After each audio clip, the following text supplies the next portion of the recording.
Not a very happy Thanksgiving here at AT&T Stadium as Philadelphia walks out of here with a 23-point win. Welcome back here to Cowboys Weekend, presented by Forest Park Medical Center. Alongside Lindsay Cash, I am Chase Williams.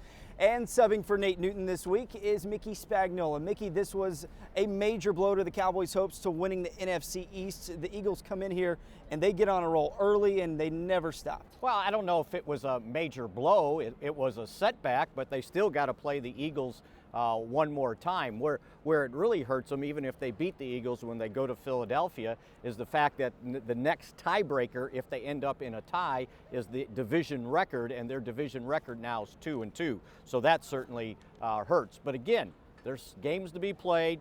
Philadelphia's got to play Seattle again. They got to play on the road their final 2 games of the year. So 4 games to go. Don't start counting them out. Well, today the Eagles outplayed the Cowboys, defense, offense, special teams. What actually was the dagger, though? The fact that the Cowboys only scored 10 points. They're not going to win a lot of games scoring 10 points. I think if you analyze this game properly going in, you probably figured both teams were going to score in the 30s if you just looked at what both offenses had been doing, what both defenses had been doing. So the fact that Philadelphia scored 33 points, to me, was not surprising. As a matter of fact, and for what it's worth, my prediction for the game was Cowboys 35, Philadelphia 31. So I came up 25 points short. Just the Cowboys came up short. That's right. I was right? Very good. I like that.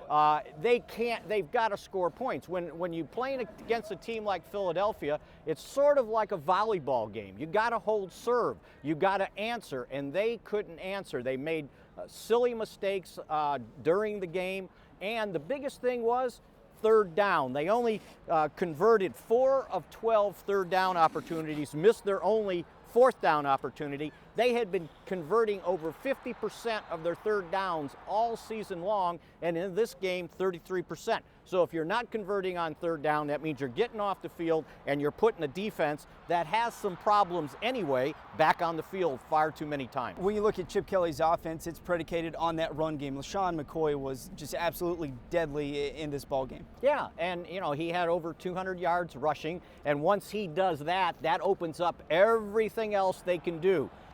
They let them have big chunks. But again, I don't think anybody thought this Cowboy defense was going to come in here and hold them to 17 points. It just wasn't going to happen. They're still not that good. They've played well against some teams, but they still have their shortcomings. So again, to me, the Cowboys needed to have somebody rush for 100 yards. Oh, and by the way, DeMarco Murray had 20 carries. And they didn't win. They didn't win the ball. They only magic number. Imagine that. Only rushed for 93 yards collectively as right. a whole. So what was the problem with the line? Well, again, and when you're not, here's the biggest problem.